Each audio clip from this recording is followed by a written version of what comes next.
Maura DeLand, and I'm the Assistant Director for the Turner Senior Wellness Program, and I'm excited to welcome back our Community Engagement Officers, Officer Doug Martell and Officer Brett Paddock. They've been with us a lot of years. Officer Doug has, I don't know how many years we've done this together, but 6 years, I think. yeah, and Officer Brett has been able to be with us the last couple of sessions. So we try to just create this opportunity to connect, to ask questions, to just see how we can support each other. So thank you for your time. And maybe where we could start would be just to see, you can give an update of what's happening with the police department, how the pandemic has impacted you and your work, and then maybe just a little bit of an update on some tips or suggestions, safety concerns, and we'll open it up for questions. So we'll be very informal, and if you have questions, you can either type them in the chat and I will read those, or you can unmute yourself and I will help manage that too. So thank you. Okay. I'll turn it over. Thank you, Maura.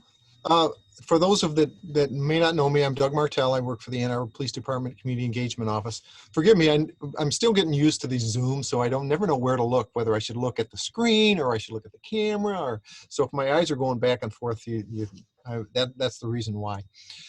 So I've been in this unit for about 6 years now, and this is my friend and partner, Brett Paddock. He's in the back there, and we're going to kind of trade off. So we're 6 feet away, so I'm not using my mask. And then if he moves up, I put my mask on. And anyway, we'll do the South Side Shuffle here. As far as the COVID, I mean, it's affected. Everybody knows how it's affected themselves and how it's affected everybody on so many different levels. As far as the police department goes, we've gone through. It's like a ever-changing. It's like shifting sand. It's always changing. And when it first hit, I was explaining to Maura that for me personally, from a work aspect, I went back to patrol. I had to go back to patrol. I got reassigned for about 2.5 months when the quarantine was real heavy. And the reason they did that here at the police department was to limit officers' exposure to the best we can. So basically what we did was we went to a 1 week on, 1 week off schedule. So you'd work 4 days, 12 hours a day, and then you'd have, in essence, you'd have a week off or 10 days off. During that time, you were on kind of an on-call. So if things got really bad or something really bad happened and they needed the staffing, then they would call you in on the days that you were at home. Fortunately, that never happened to me. So it was, if we'd have had a big outbreak here at the police department, and we had a lot of staff that had to quarantine, and we didn't have enough people to staff the patrol ranks, then they would have called people in. And I don't think, Brett, do you know if we had any? I don't think we had any. I don't think so. I don't think we had any cases of COVID-19 here at the police department, which I think we can chalk up to a lot of things. One is just the precautions that we took, and I think the staffing situation helped. All our detectives, or most of them, were working from home. Brett was working from home full-time for most of that time, and then now he's back to a two-day a week instead of 4 days. So he works 2 days a week and works from home 2 days a week. So because we work 10-hour shifts. So primarily, that's kind of the way our civilian employees were given the option of working from home. So our IT people got laptop computers so that they could link to, specific computer programs and software from home. So it was a big transition on our part to be able to do that. And there still are some people working from home, but that's starting to kind of grind down and end up having people coming in full time. Just because the things are kind of calming down, and that's part of what we did. And then just the outside of what we had to do during the initial lockdown, or I say lockdown, it should be more like a quarantine. We had about 53% reduction in our calls for service for patrol. So that was a big deal. That actually helped us keep fewer officers on the road, because we didn't need as many officers on the road, because there's really very little going on as far as police service requests. So in that respect, we were fortunate to be able to trim back our our patrol and keep people at home where they're safer. So, and as far as what kinds of things we're doing now, we're really kind of back into almost full swing. I think I'd say our calls for service are still a little bit low. Yeah. They're not nearly down 50%, but they're still down a little bit. The things that have kind of cropped up are what we call the health and safety calls. People calling about people not social distancing, and we got a lot of that during the first few months of COVID, where there might be some people playing basketball at a park and they're congregating. So we'd get calls about that, and now we'll get some calls about people not wearing masks and things like that. But for the most part, we're running like we usually do, with just a few exceptions. So it's calmed down for us quite a bit. Anybody have any questions on that? Anything coming across your screen there? I don't see anyone. If you have a question, you can type it in the chat again, and I will help manage those. But otherwise, we can continue on. Oh, okay. Did you get one? No. Nope. Okay.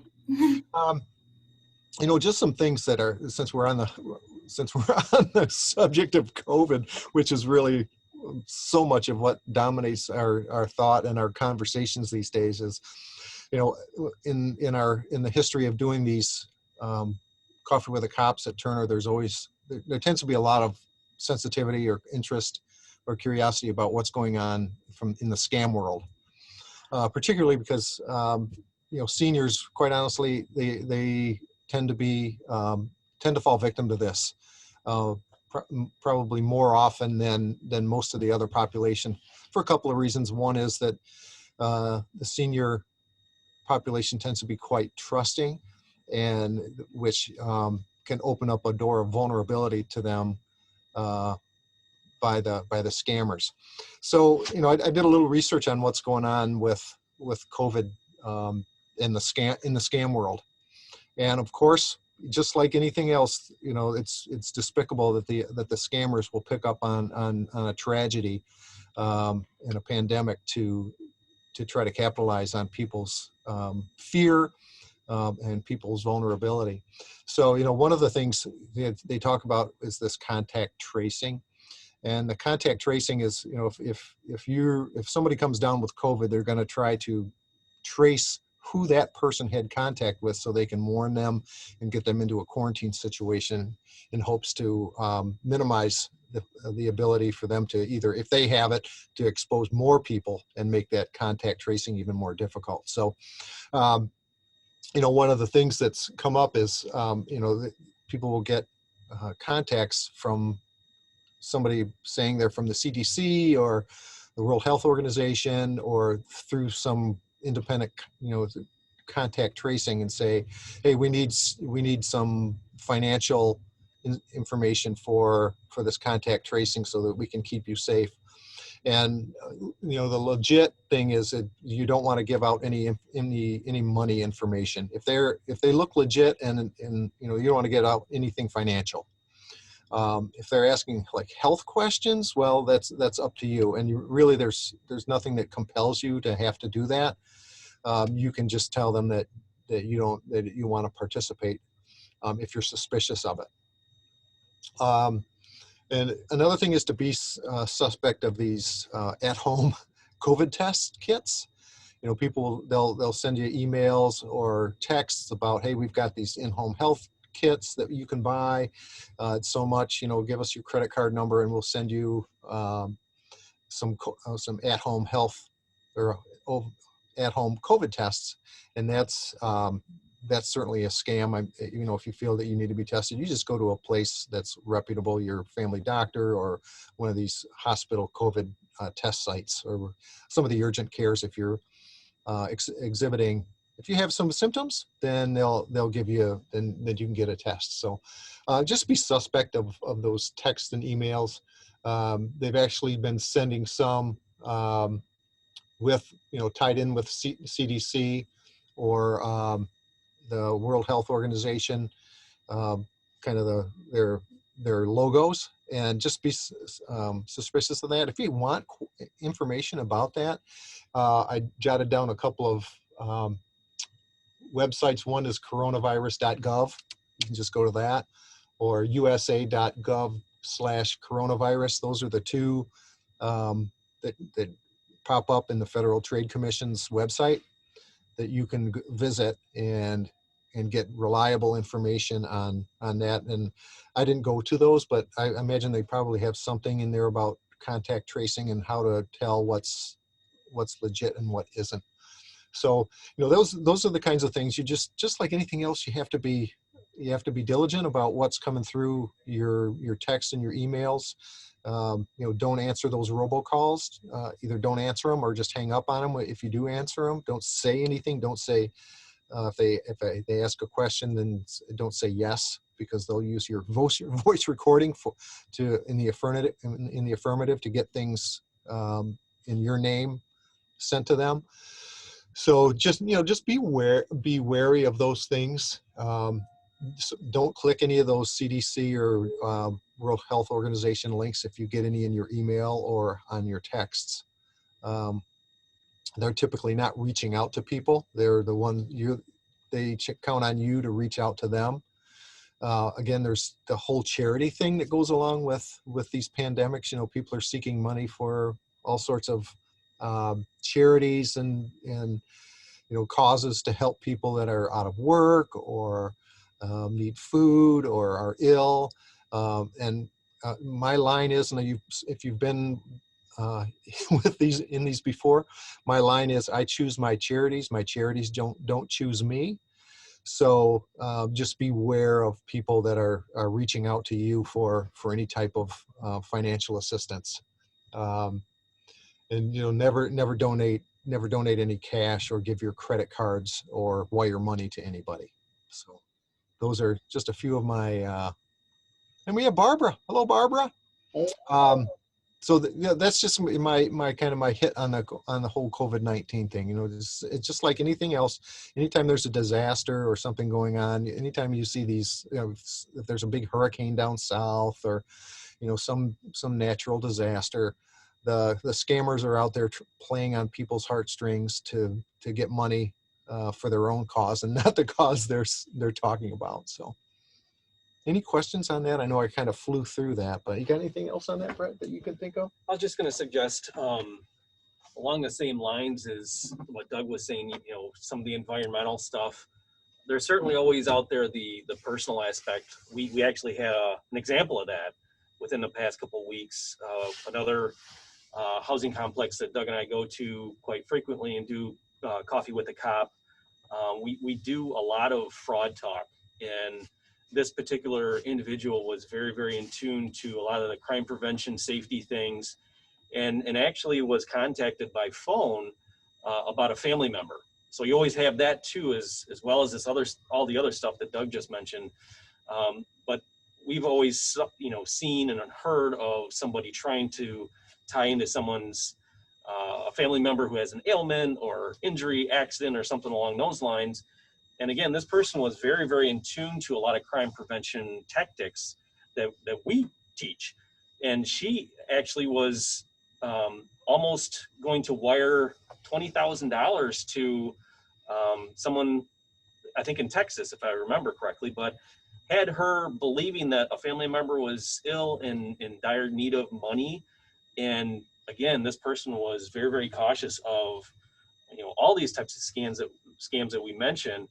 And they were such a good, conversationalist, had her believing that this family member needed this money, and she would have been out $20,000. So, she came into the police department and actually met with me on this. And so we talked it over, and like some of the roles that this other person was playing was just in tune to her emotions. They're really good at this.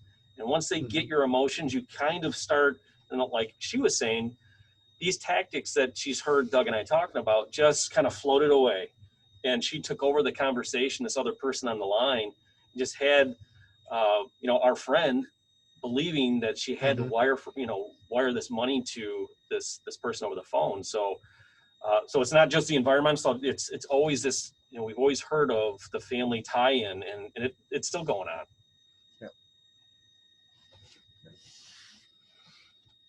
Any questions on that? It's pretty straightforward. You getting anything, Laura? No? No questions yet. If Barbara, Emily, or Marcy, if you have a question, you can either type it in the chat or unmute yourself. This is really a conversation for you, so don't feel free to, any question on your mind is a good question. So feel free to ask away.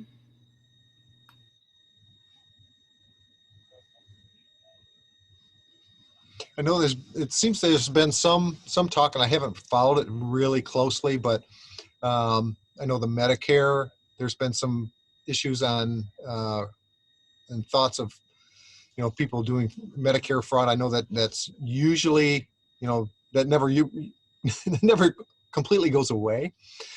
But again, when you have a health scare like this with folks, that tends to spike up too. So watch out for anything that's come solicited that looks like it might be Medicare related. And remember just to be on guard and not click anything and any emails or texts. Don't open anything up.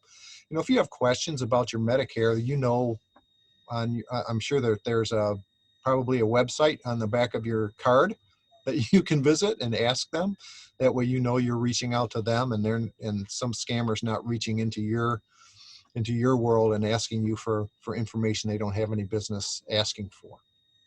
One of the things that also I meant to mention is that there is a that people are trying to scam money from folks for this vaccination that so obviously if you get something that's offering some type of COVID-19 vaccination, there is no such thing yet. So be on guard for that and make sure that you don't fall into the crack on that and get into trouble. They play on people's fear, and fear is a very powerful emotion. And they don't, and like Brett said, they can be very, very persuasive. They have a script, they stick to the script, they've practiced it, they've gone over it a lot of times, and they're very, very, very, very persuasive in how they talk to folks and personalize things with people. So you really have to be careful with those. That's why we always mention if you're at home and you get a call and you don't recognize the number, don't answer it. That's what I do at my house. We get so many robocalls from all over the place. I've been getting calls on my cell phone from somebody from all over the country, but it's the exact same message, exact same voice, exact same words that my social security number's been compromised. But they call it my social. Your social number has been compromised. And it's really just like, it's almost funny to listen to because it's such a scam. They want me to call this number and give them information. And so I think I'm going to call them from my work phone and see what happens and see what they have to say. It's usually the number's out of service. So, but I think I've probably gotten 6 of those in the last 2 weeks. So just watch for those things. Can you talk a little bit about if you are getting scam calls and you're engaging with them, how you recommend, if you already engaged, obviously first step is not to engage, but if you have engaged and you're concerned about it, should you call the police department? How should you handle that after? Well, there's initially, if you do answer the phone and they start their spiel and the hairs are standing up on the back of your neck and and your gut's telling you something's not right, then something's not right. So really you have no obligation to say, if you want to be polite and say goodbye, fine. If not, just hang up. I think that's the best advice is the minute you think, oh, this is not right, just hang up. You don't owe them anything. They're really out to victimize you. So don't engage them at all, or minimally, just hang up the phone. These things can be reported through you can call our front desk and make those reports. However, there's really not going to be any investigation on those. The Federal Trade Commission is interested in those types of calls because they have sophisticated tracking and they can track those. And if there's a lot of them in a certain part of the country, then they can sometimes make some headway on those. But those are very, very, very hard to investigate because it's faceless, it's nameless. They're using disposable phones. They change numbers. I mean, the ones I was talking about earlier, you know, some of them, I'll get one from Vermont, then I'll get one from Virginia, then I'll get one from Maryland, then I'll get one from California. And it's all the exact same voice, exact same message. It's just that they bounce all over the country. So, you know, if you do get the call and you feel you want to report it, if you go to FTC, it's ftc.gov, Federal Trade Commission, so ftc.gov. They have a reporting link there that you can report those things. And they'll, if it's prevalent enough, if it's happening enough in a certain area, they have the technology to work on those things. They can investigate it if it gets to the point where it hits the threshold of their ability to investigate it. But we're limited on what we can do with those kinds of things. If you want to just call and make if you're out some money, and you've made the mistake and you wired some money to somebody or something like that, then you can certainly make a report with us at that point. And that would be, sometimes your financial institutions will ask you if you made a police report just to kind of validate the whole situation so they can find that you're not, get your money back to you. Because we've had that happen where people will call and say, man, I'm out, $10,000 and my bank wanted me to make a police report. That's fine. That's no problem at all. We can take those reports. Yeah, I was just going to add real quick. If something like that does happen, you can always contact your credit bureaus, one of the 3 or 4 of them, whatever there is now. And you can file, like a security alert, just say that your information was compromised, and they can sometimes do like a 6-month or 12-month alert program where if somebody tries to get a loan in your name and they have your social number or whatever it is, piece of information that they have on you, they would have to reach out to you and see if that's really you before that process actually goes forward. And you can certainly, I think we're in this window now under COVID where you can get a free credit report. And that's always good to do on an annual basis, just to get a full printout of all your debt and everything that you're involved in.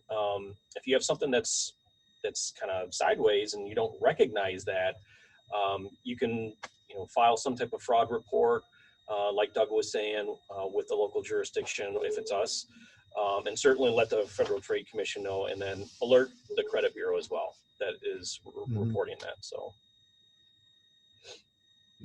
Yeah, because what happens is sometimes people, if they, like Brett said, if they open some sort of line of credit in your name, if they're able to get enough of your information in order to do that, they're going to have all the paperwork and everything sent to some bogus address.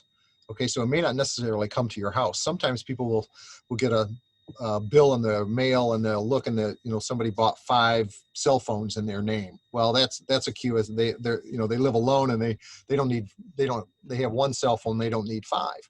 So that's when we get a call from them, or they run their credit report and they find out that somebody's bought $3,000 worth of stuff at Best Buy in their name, but they never got a bill, but they found out about it through running their credit report. And so because the person that did it is having the bills sent to some bogus address somewhere, and not sending them obviously to the victim, because as soon as they find that out, as soon as they get that bill, they're going to call the police and they're going to shut down the whole operation. So, be aware of that. But like Brett said, running those credit reports can be key. And I think there's 3 different ones that you can use, TransUnion, Experian, and there's another one, I can't think of it right offhand. But you get one free one a year, and I think they've loosened that up. Like Brett said, they've loosened that up a little bit with COVID. So you could run your credit report 3 times a year, every quarter, for free. And a lot of times, if your banks will run them for you for free. I know my credit union that I belong to, they'll run them for me for free. Just about any time I ask. I don't typically ask more than once a year, but we do that, and they do it for us for free. So, anything else coming up? Anything on the radar? Yeah, just as a reminder, feel free to ask questions. You can either type them in the chat or unmute yourself. This is a great opportunity to learn from our experts, so feel free to ask.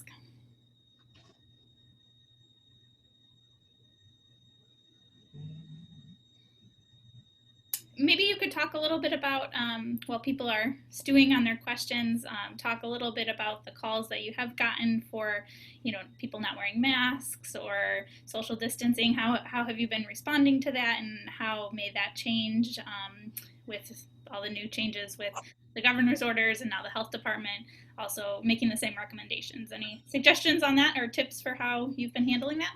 Well, our response primarily, I think, has been really just to advise people. I mean, when things were really tight, and they were talking about writing people tickets, for not wearing masks or not social distancing, we were cautious about doing that with people, and I don't know that we wrote any violations on that at all. Primarily we were called, if they were on a playground playing, we actually had one where people were playing tennis. Well, one person's on one side of the court on the net, and the other person's on the other end of the net, so they're obviously social distanced, right? Because you can't play tennis that close up and personal. But we were getting calls, and we would just drive by, and if we felt like we needed to make contact, we would. But for the most part, officers were just driving by and observing what was going on, but not really taking any enforcement action on that. But when school got back in session at the university, then things kind of changed a little bit, right? You want to speak to that a little bit, Brad? Or Yeah, because you were kind of on the inside on that. Yep. So Doug's right. When the students came back, and I think that if I could remember correctly, it was only like 30% of the students came back on campus.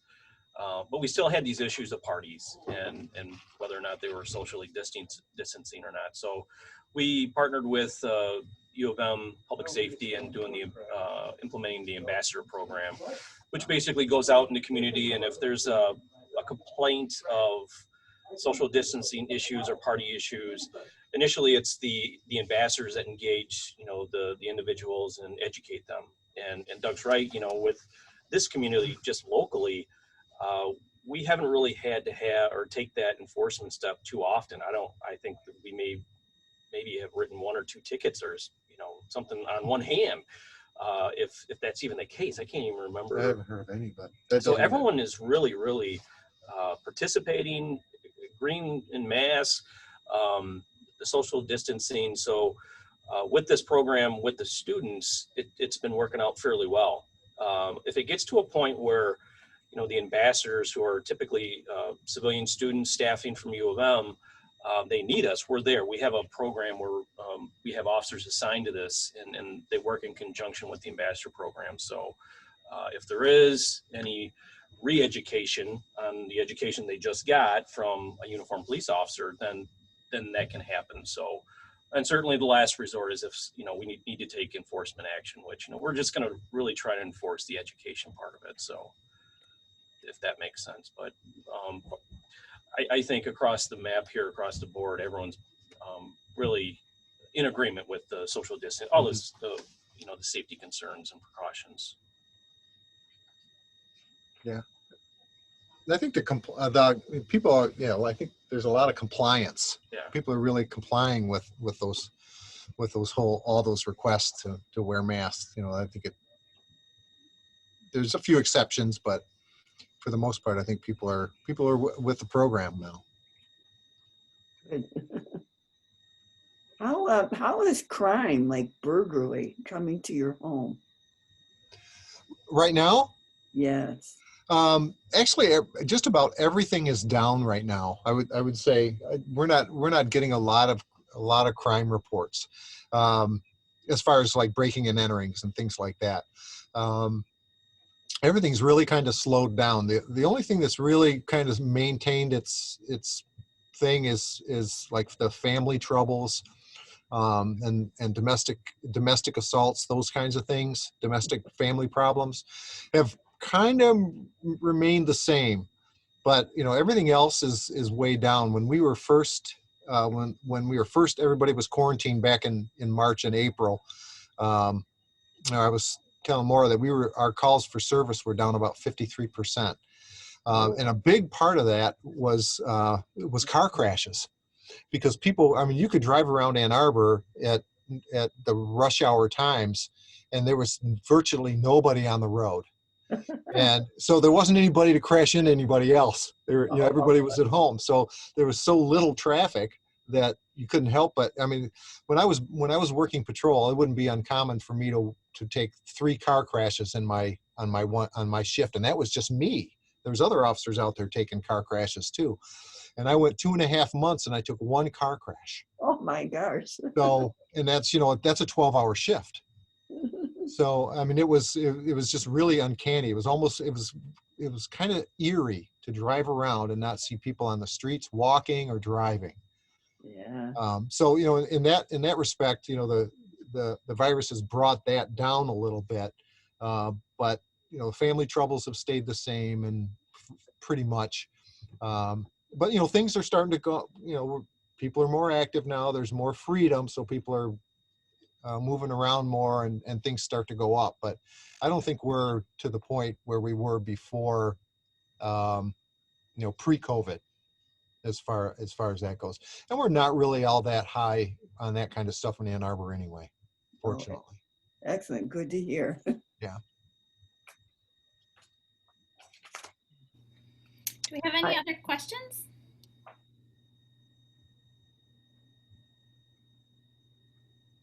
That's a good one. Anybody else? I don't know if I know this comes up sometimes in these chats, talking about the pedestrian walkways or the new protected bike lanes. I don't know if you have any tips or suggestions for drivers to look out for with those walkways and bike lanes. Okay, good. Well, that's really good, because there's a lot of stuff going on downtown right now. I don't know if any of you have had the pleasure of trying to drive around downtown right now, but it's an absolute mess. First Street, if you're familiar with that, First Street, which runs like west of Main Street, but it runs north and south. They're turning that into a 2-way street.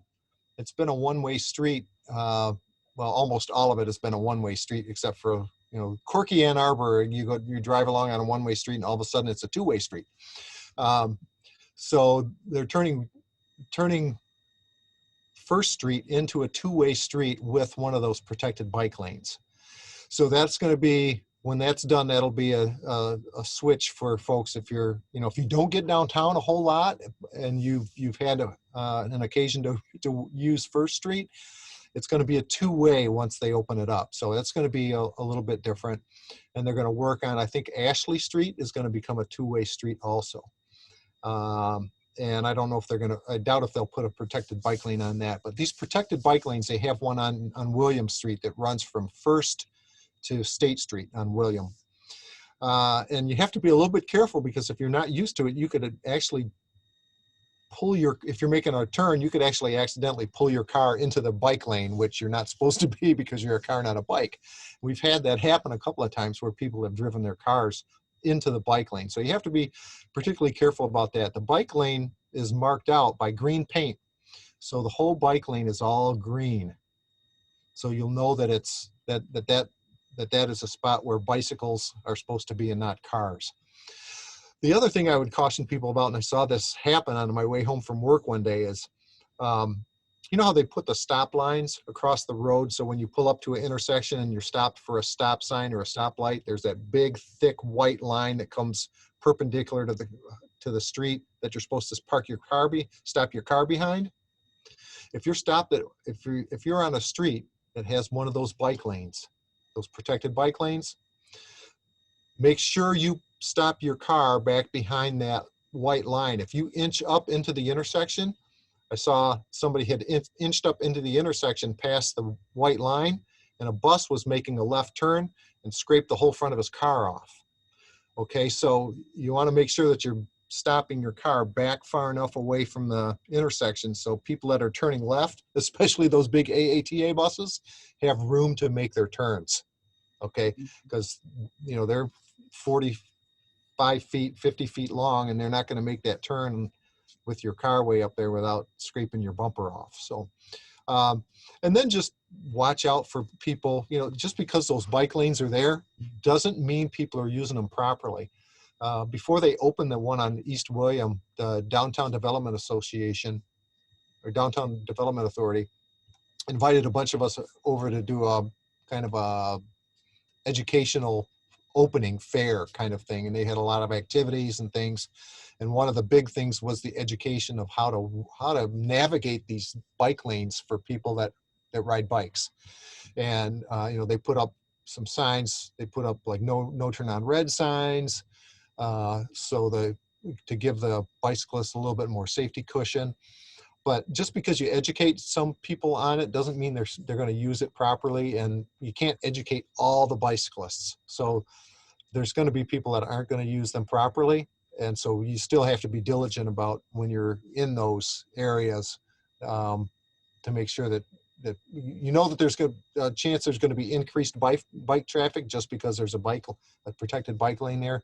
So you have to really pay extra attention on your part as far as driving, so you don't get into trouble. And then just watch those bicyclists, because they don't always use the sense, their common sense, and they don't always watch the traffic. They don't always obey the traffic rules. So, and again, we're going to have another one down on First Street, another protected bike lane along there, as well as being a two-way street. So that'll be a change for everybody. Any questions on those? Thank you. You're welcome. We got plenty of time. Anybody got anything? Anything's on the table except politics and religion. We can't talk about those. Family trouble. Anything else? Again, you can type questions in the chat if you're not able to use the microphone. We'll give people just a minute for that.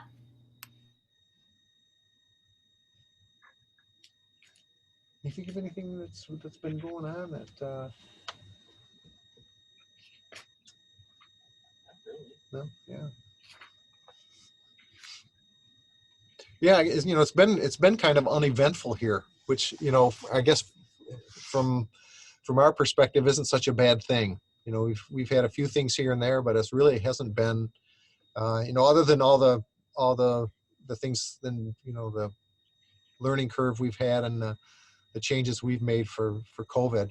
There really hasn't been a lot going on in the police world, you know, other than the national narrative that doesn't typically fit Ann Arbor anyway. So, you know, we did have some protests and things like that, you know, earlier in the year, but they were you know, that's one of the things is all the years that Brett and I have been here, there's been things that have brought people together in a protest situation, but they've always been peaceful.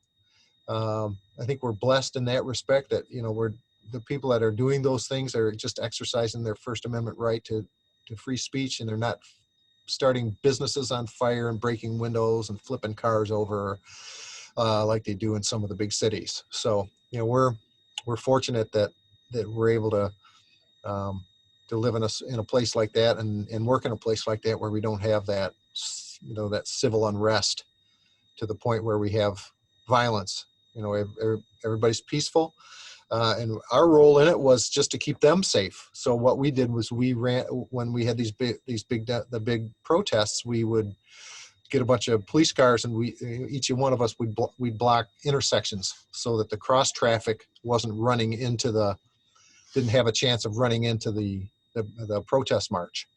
So we were just there as from a public safety standpoint to keep them safe. And quite frankly, we got quite a few thank yous from folks about, even though they were protesting, something that was police related, specifically the George Floyd death. They were still thankful, not all of them, but some of them were thankful for us being out there and keeping them safe and allowing them to safely voice their feelings on something. So that was a big part of, the time that I was on patrol. We were having sometimes two protests a day. Ooh, So yeah. that kept us busy, it was good probably that we didn't have a lot of other things going on. So we had cars that we could do that. So, and we were actually sometimes calling in people to cover those if we knew enough ahead of time. So. You got anything on that? Well, maybe football. Yeah, It's kind football. of a Yeah, unknown football. at this Yeah, point. football's a big part of what we do this time of year is home University of Michigan football games, which is up until I think last week was completely off the table, and now they're scheduling some football games. So we've got 4 home games scheduled with no fans in the stadium. I don't know whether they're, and the first game is October 31st, so they've got time to change their mind. I think, who knows, they may end up allowing family members in there, or I don't know. It's up to the athletic department in the U of M. We just kind of follow their lead, and if we staff the games accordingly. So, before we would have upwards of 60, probably 60 people working just from our agency, working a home football game, and then you have to include this Michigan State Police, the Washington County Sheriff, the University of Michigan Police Department, and the Pittsfield Township Police Department all chipped in on game days too. So he had a lot of police officers. I think we're probably going to run about 25 officers or so. Somebody said 25 or 30, Yeah, somewhere around there, to staff the game, and that's just basically for a street closure, because Main Street will be closed along the stadium. And that's really our role now. So it's really scaled back a lot. So, and I don't know if anybody's familiar with Pioneer Lot. They usually would park cars on the Pioneer Lot for the home games. And the last I heard, the school is not allowing anybody to tailgate on the parking lot there at the school. So, that's another big thing, because without fans, then you just don't need the parking. So I guess another downtown question, they've been closing off the streets in the evenings. Is that going to continue? For how long? Do you have any information on that? I don't have a specific date. I have really very little information. I know they've been talking about some of the places, we've been talking about, well, what are we going to do when the real cold weather hits? Because people aren't going to want to sit outside. So they've been talking about, some of them have been talking about approaching the city and saying, hey, if we install like a covering with those heaters, like those temporary kind of like tents with those patio heaters, propane patio heaters, will you allow us to close the streets, through the winter? So I don't know if that's in the works or not. I know some of the business owners had talked about that, because they're kind of almost breaking even with just the patio business that they're able to do now in the fair weather. So, in order to keep some of them from going under, it might be something that should be considered, I would think, if they can swing it. You got the problem with, you've got snow removal to do on the street, and you've got people set up. What are you going to do, and how are they going to manage all that if they're going to maintain that through the winter months? So, but it's certainly been the ability for them to close the streets and expand their patios so they could do the distancing has really saved some of those downtown businesses, those restaurants specifically. Thank you. Any last minute questions? Otherwise, we can wrap up a little bit early. Anybody? Well, as always, thank you so much, Officer Martell and Officer Maddock, for your time. We appreciate it. Absolutely. Thank you. Anytime. We always look forward to this, and even if it's a small group, it's usually a nice conversation as it was today. So thank you for all the work that you do to keep us safe and keep us informed, and stay well, everyone. Okay, You you too. too. Thank you. Thank you. It was good. You're welcome. Welcome.